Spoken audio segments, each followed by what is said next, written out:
மருந்து சாப்பிட்றவங்களை பார்த்து மருந்து சாப்பிடாதவங்க ஏளனமாக பேசுகிறோம்.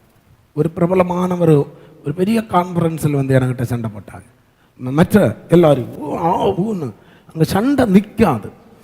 எதுக்கெடுத்தாலும் மருந்து சாப்பிட்றான், அப்படி நீ நரகத்துக்கு தான் போவான்னு அங்கே பயங்கரமாக கடைசியாக நான் போய் தெரியும் சொல்லி பார்த்து பேசாமல் இருங்க, கேட்க மாட்டாங்க. ஊன்னு சாடிட்டே இருந்தாங்க. அந்த சாடுறவன்கிட்ட முதல்ல நான் கேட்டேன், உங்கள் கண்ணில் இருக்கிறது என்னன்னு கேட்டேன். அது கண்ணாடி, அது என்னன்னு கேட்டேன். அது எனக்கு கண்ணு தெரியல. நான் இதுவும் ஒரு மருந்து தான், தயவு செய்து வாயை மூடி வச்சுட்டு போயிருங்க. நீங்கள் என்ன சொல்கிறீங்க? இது மருந்தா மருந்து இல்லையா? சரிதானே?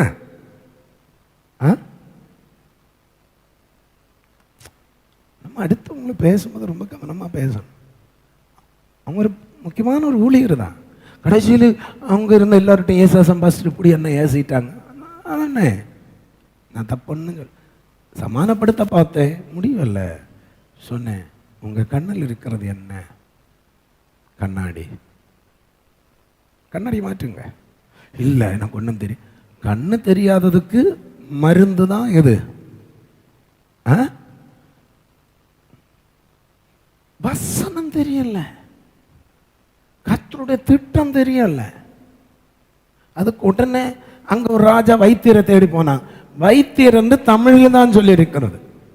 அங்க வைத்தியர் சொல்லி டாக்டர் அல்ல, அங்க வைத்தியர் சொல்லி மந்திரவாதிகளை. யாரை தேடி போனா? பழைய காலத்து நம்ம ஊர்ல அப்படித்தான் சொல்லுவாங்க. ஏதாவது நோய் வரும்போது யாரை தேடி போ? யாருகிட்ட போ? அந்த வைத்தியர்கிட்ட சொன்னா யாரு?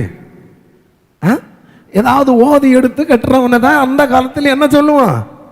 வைத்தியன்னு சொல்றது. மற்ற வைத்தியம் உண்டு, நாட்டு வைத்தியம், அது வேற. மருத்துவர் அது வேற. நீங்க அதனுடைய மூல மொழியில படித்து பார்த்தா தெரியும். ஏசாயா தீர்க்கதரிசி கூட ஜெபம் பண்ணினதுனால ஜெபம் கூட பண்ணல, தீர்க்க தரிசன வார்த்தை தான். ஆயுசு நீட்டி கிடைச்சிச்சு தீர்க்க தரிசன வார்த்தை. ஆனா அவனோட நோய் மாறல எசேக்கியா ராஜாவுக்கு. அதுக்கு தீர்க்க தரிசியே பதில் பாருங்க சொல்லி கொடுக்கிறார். நீ அத்திக்கட்ட என்ன செய்? அடையே செய்து எங்க எங்க போடு? அந்த பரிவின் மேல, அந்த புண்ணின் மேல, அந்த பரிவின் மேல, அந்த கட்டியின் மேல போடு.